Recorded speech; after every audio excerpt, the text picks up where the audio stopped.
Helicopter recovery procedure. Now let's step through the procedure for recovering a helicopter. Prior to the scheduled recovery time, flight quarters is set.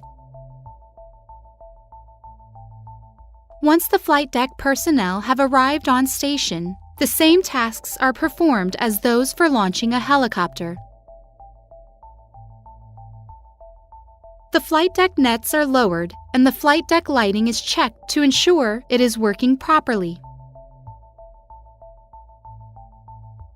After the FOD walkdown is complete, and once the firefighting party is stationed, manned and ready is passed to the bridge.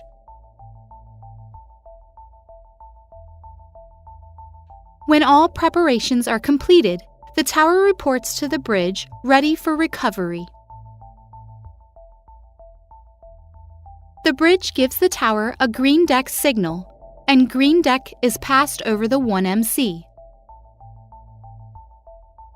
The HCO announces over the 5MC that the helicopter is on approach. As the helicopter makes its approach, the LSE directs the pilot to the landing direction. Once the helicopter is over the deck, the LSE gives the hover signal and then gives the signal to land.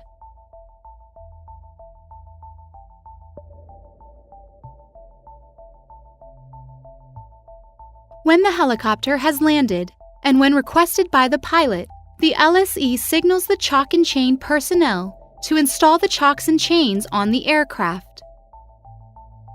Once the helicopter is chalked and chained, the LSE signals the pilot, tie-downs installed, and gives the hold signal. The tower requests permission to set red deck from the bridge. Once red deck is granted, the flight deck status light changes from green to red. When prepared for disengagement and shutdown, the LSE ensures that the wheels are chalked, personnel are clear of the rotors, and the tie-downs are properly installed. Once the checks are complete and once amber deck is set, the LSE signals the pilot to disengage the rotors and shut down the engines.